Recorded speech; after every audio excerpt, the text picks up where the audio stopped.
لا نبوة بعده ولا رسالة بعده ولا كتابة بعده ولا أمة بعده أما بعد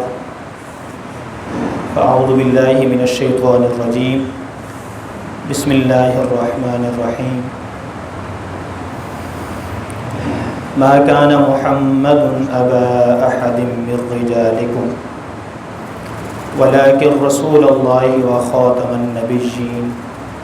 وكان الله بكل شيء عليما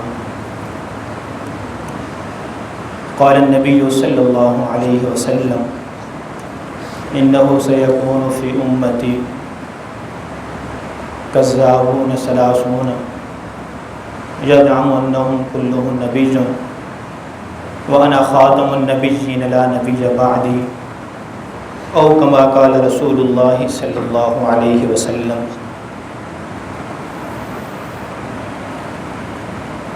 ہماری جان بے قربان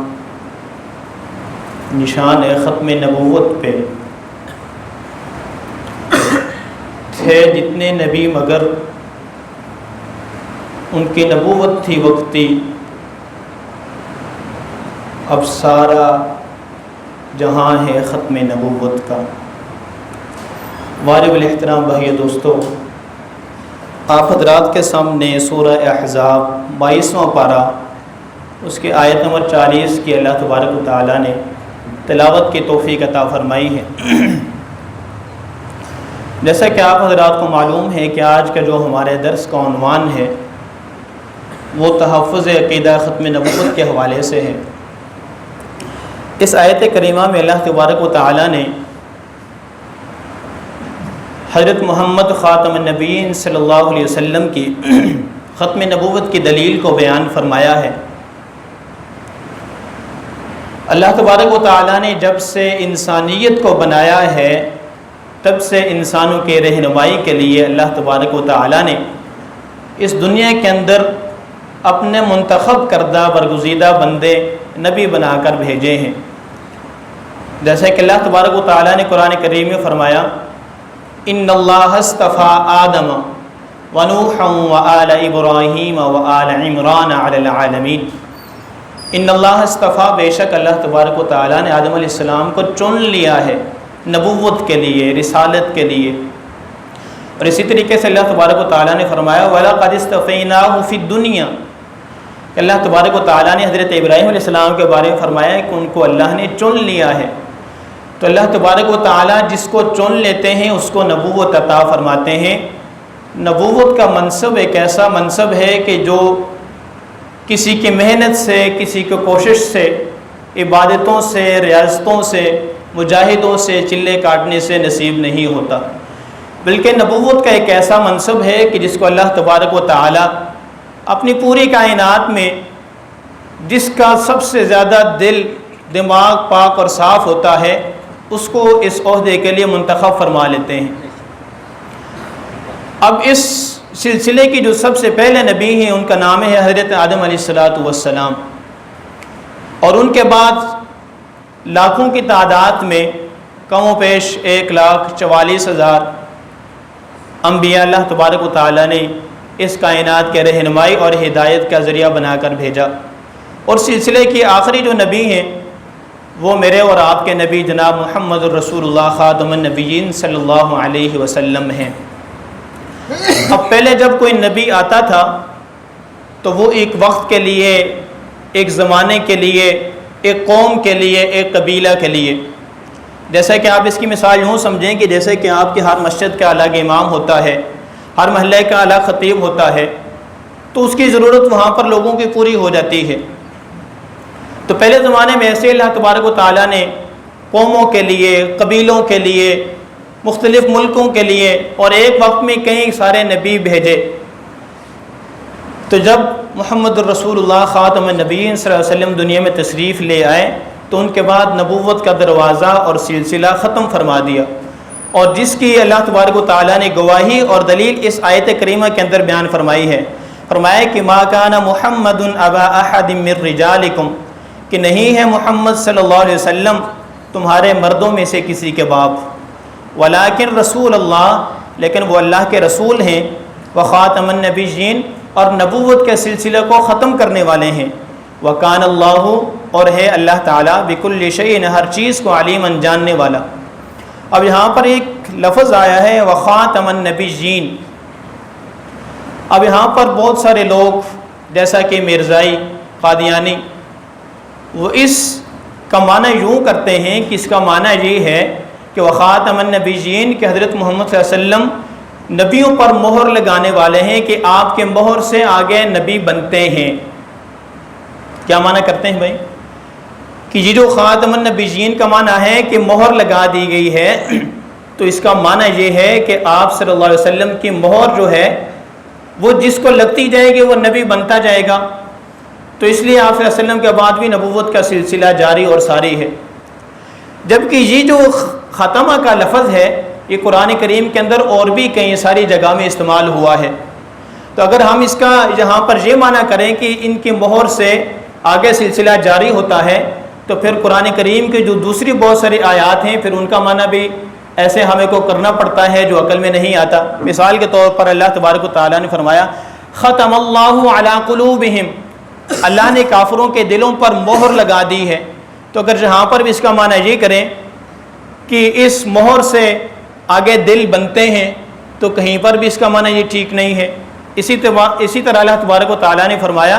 قیامت کا منظر بیان فرماتے ہوئے الیوم نختم علی افواہہم وتکلمنا ایدیہم، کہ کل قیامت کا جب دن ہوگا تو سارے کے سارے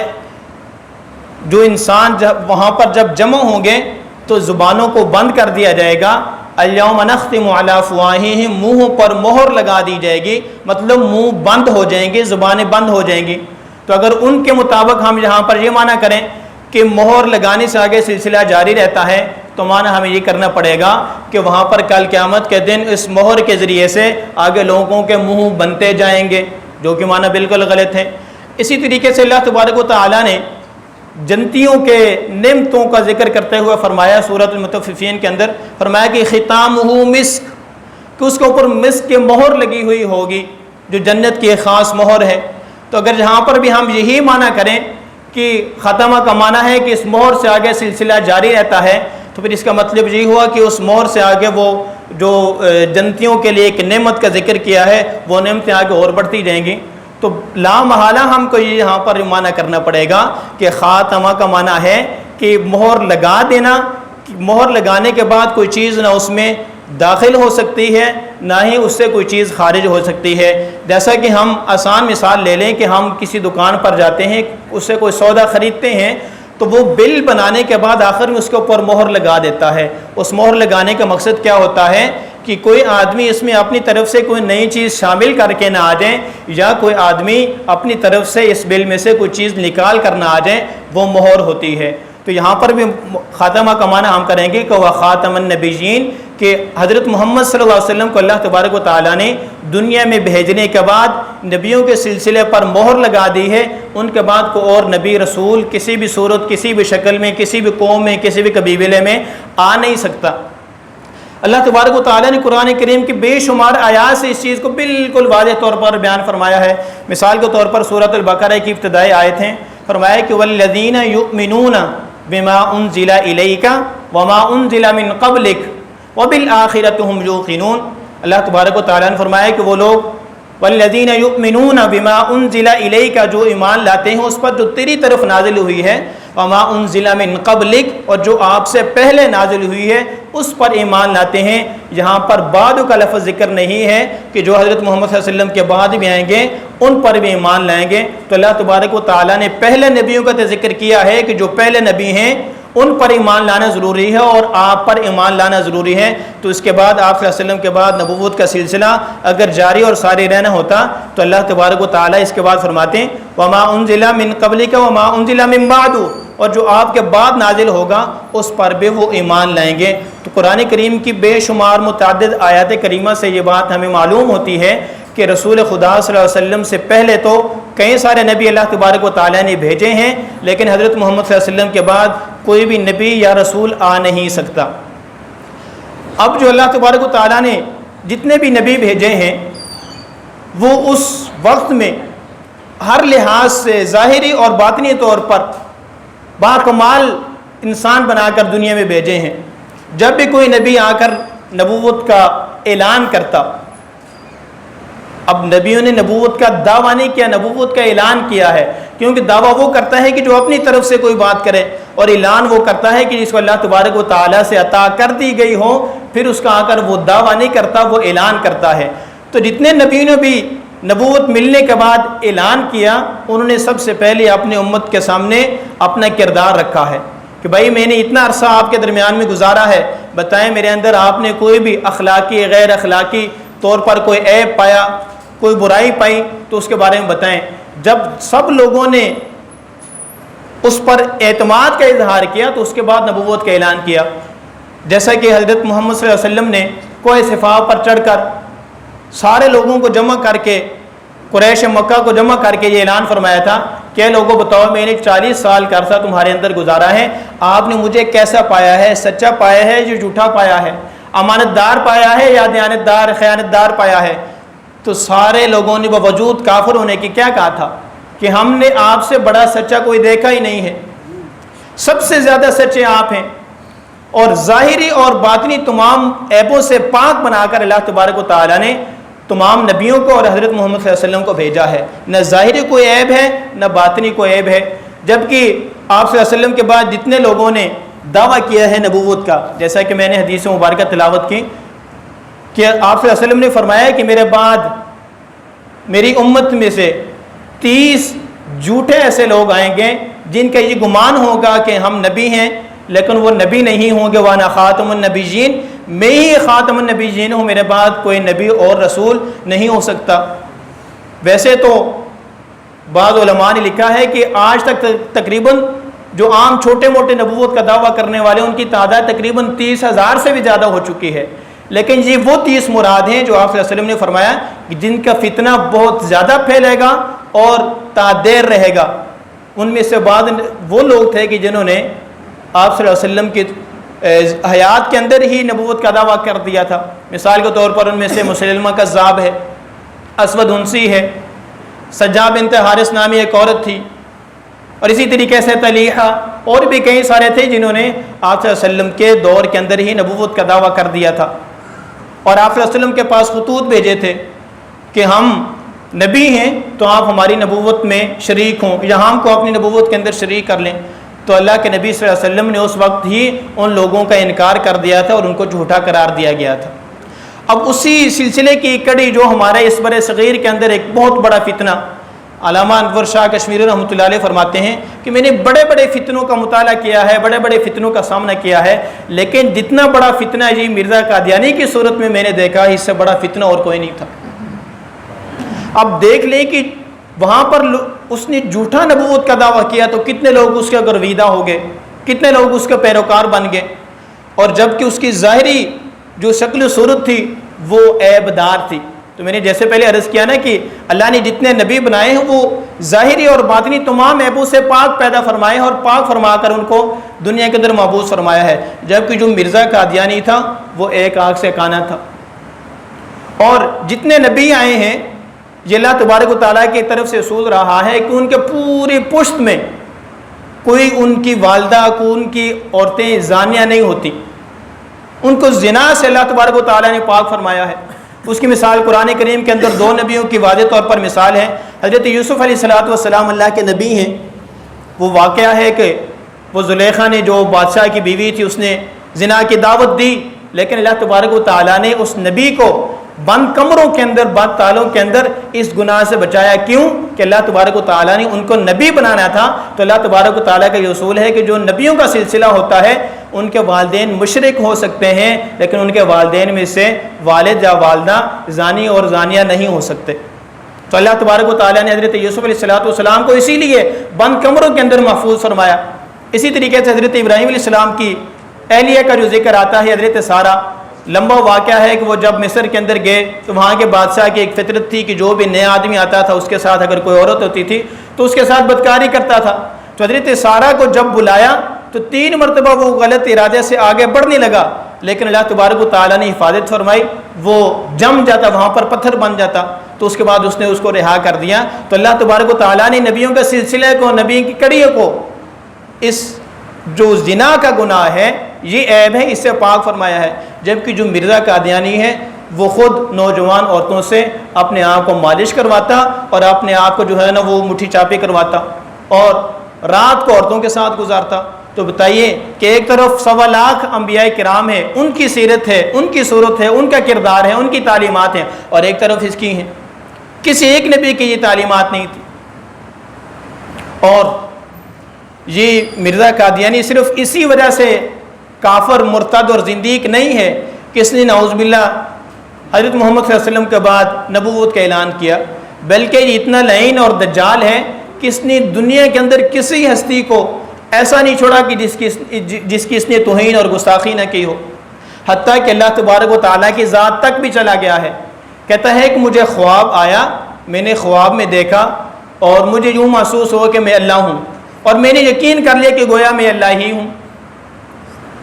اور بعض اس کی کتابوں میں یہ بات بھی لکھی ہوئی ہے, کہتا ہے کہ نعوذ باللہ ثم نعوذ باللہ کہ میں اور اللہ کے درمیان میں میاں بیوی والے تعلقات قائم ہوئے.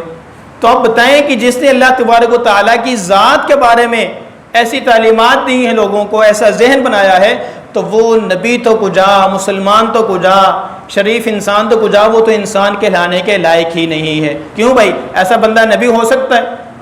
کوئی ایسا بندہ ہو جو اس طرح کی باتیں کر آپ اس کو امام رکھیں گے, اس کے پیچھے نمازیں پڑھیں گے, اس کے پیچھے جمعہ پڑھیں گے؟ صحابہ کرام کو نہیں چھوڑا, حضرت ابو بکر اور حضرت عمر رضی اللہ تعالیٰ عنہ کے بارے میں کہتا ہے کہ وہ تو میرے تسمے باندھنے کے قابل بھی نہیں ہیں. تو جس آدمی کا ایسا نظریہ اور عقیدہ ہو وہ انسان کہلانے کے بھی لائق نہیں, نبوت کا دعویٰ کرنا تو کجا.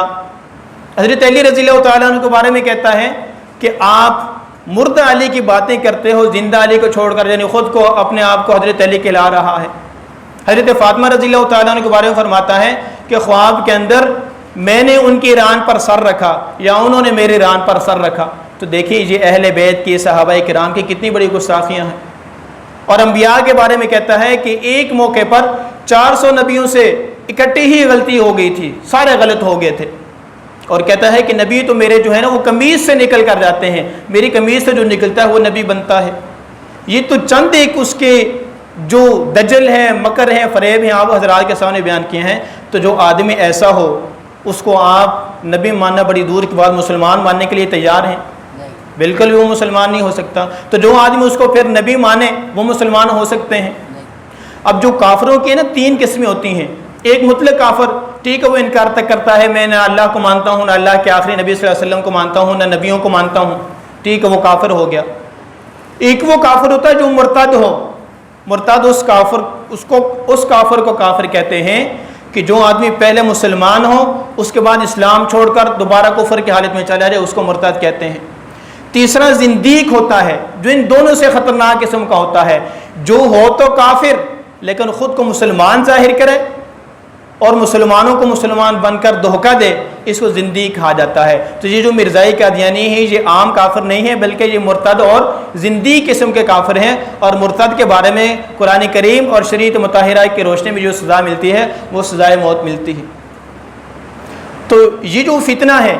اس کو سب سے پہلے تو ہم نے سیکھنا ہے, ان کے عقائد کیا ہیں, نظریات کیا ہیں, ان کے جوابات کیا ہیں. اور دوسرے نمبر پر پھر ہم نے آپ صلی اللہ علیہ وسلم کے جو صفات کمالیاں ہیں ہم نے ان کو سیکھنا اور ان کے مطابق اپنی زندگی کرنی. اور اس کے بعد یہ جو مرزائی ہیں, قادیانی ہیں, ان سے ہر طرح کا ہم نے بائیکاٹ رکھنا ہے.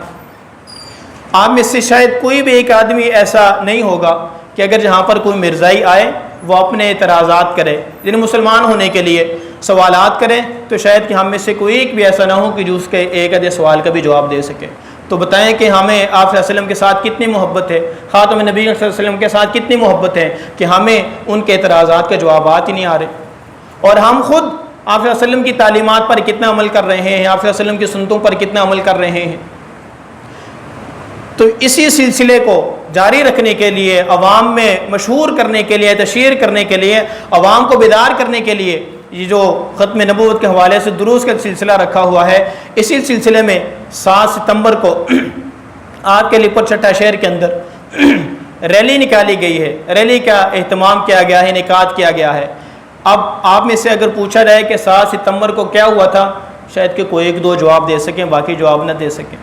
اور جب کہ آپ سے پوچھا جائے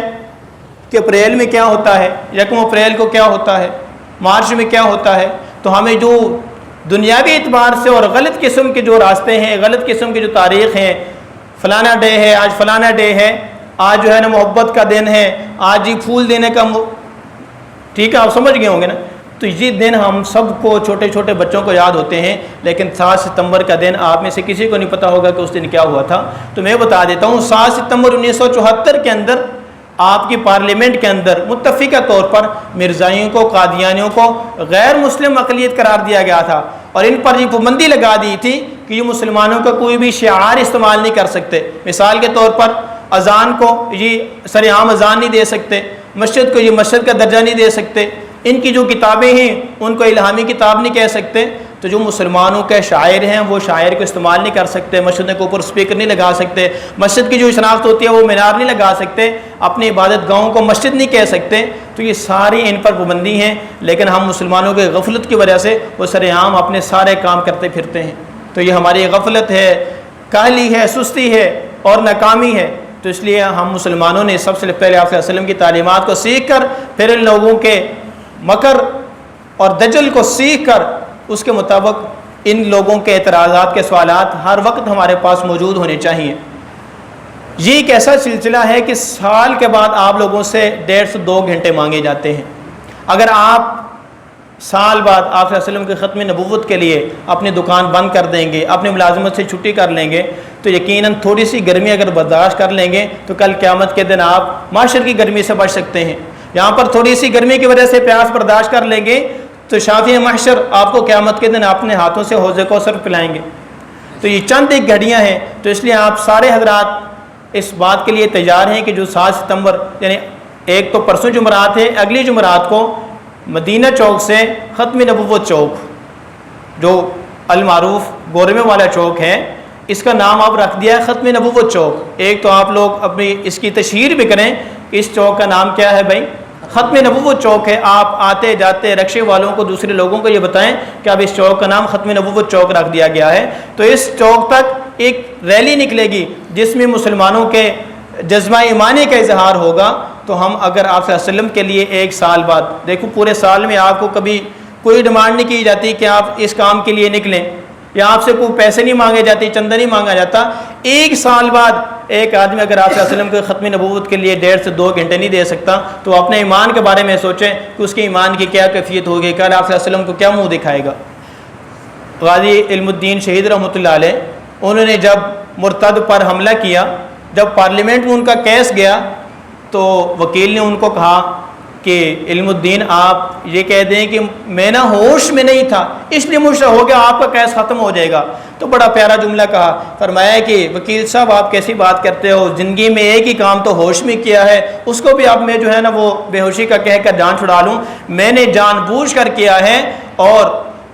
اپنے مکمل ہوش و حواس کے ساتھ کیا ہے، اس لیے میں اس بات سے انکار کرنے والا نہیں ہوں۔ مغلے اگر ختم نبوت کے سلسلے میں، آپ صلی اللہ علیہ وسلم کے عشق کے سلسلے میں اگر مجھے پھانسی بھی دی جائیں تو کل میں اللہ کے برگاہ میں سرخرو ہوگا، میرا سر فخر سے بلند ہوگا۔ تو اس لیے ختم نبوت کا کوئی بھی معاملہ آ جائے تو اس میں ہمیں پیچھے نہیں ہٹنا چاہیے۔ یہی تو ایک ہمارے پاس کڑی ہے، یہی تو ہمارے پاس ایک امید ہے۔ جیسے کہ وہ ایک صحابی آئے نا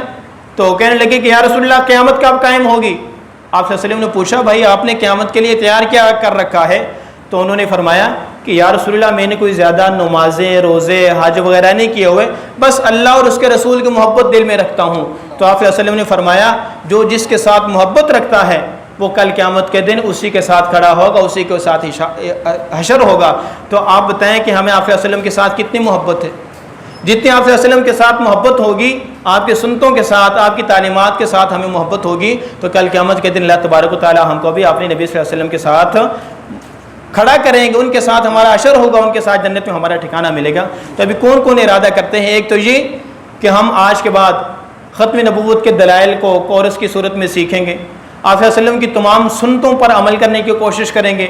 اور ختم نبوت کے سلسلے میں کوئی بھی پروگرام ہو، کوئی بھی ریلی ہو، اس میں بذات خود بھی شریک ہوں گے، اپنے دوستوں کو بھی شریک کریں گے اور اپنے بچوں کو لے کر شریک کریں گے۔ جب ہم اپنے بچوں کو ابھی سے یہ تعلیمات دیں گے تو وہ بڑے ہو کر ان کو کچھ پتہ چلے گا کہ یہ ختم نبوت کا سلسلہ کیا ہے، ختم نبوت کس کو کہتے ہیں، عقیدہ ختم نبوت کیا ہے۔ جیسے کہ آپ صحابہ کرام کے چھوٹے چھوٹے بچوں کے واقعات سنتے ہیں، وہ چھوٹے چھوٹے ہوتے تھے، جہاد میں جانے کے لیے سفارشیں کروایا کرتے تھے کہ آپ میری سفارش کریں، میں جہاد کے اندر شریک ہوں۔ آپس میں کشتیوں کے مقابلے کرتے تھے کہ میں اس سے تکڑا ہوں، میں اس سے طاقتور ہوں، اگر آپ اس کو بھیج رہے ہیں تو مجھے بھی بھیجیں۔ وہ وجہ کیا تھی کہ انہوں نے شروع سے اپنے بچوں کی ایسی تربیت کی ہوئی تھی۔ آج ہم بڑوں کو اس حوالے سے، ایک عقیدے کے حوالے سے کوئی معلومات نہیں ہے تو ہمارے بچوں کو کہاں سے ہوں گی؟ تو اس لیے کوشش کریں، عزم کریں کہ ہم انشاءاللہ اپنے بچوں کے ساتھ اس ریلے کے اندر شریک ہوں گے، اور عقیدہ ختم نبوت کا کوئی بھی پروگرام ہو، کہیں بھی ہو، ہم انشاءاللہ اپنے کاموں کو پیچھے رکھ کر اس میں شریک ہوں گے۔ سارے حضرات اس کا ارادہ کرتے ہیں انشاءاللہ۔ اللہ تبارک و تعالی ہم سب کو عقیدہ ختم نبوت کے تحفظ کے لیے قبول فرمائے۔ اللهم لك الحمد كما ينبغي لجلال وجهك وعظيم سلطانك اللهم احسن عاقبتنا في الأمور كلها واجرنا من خزي الدنيا وعذاب الآخرة رب اغفر وارحم وانت خير الراحمين صلى الله تعالى على خير خلقه محمد وعلى آله وأصحابه وأهل بيته أجمعين۔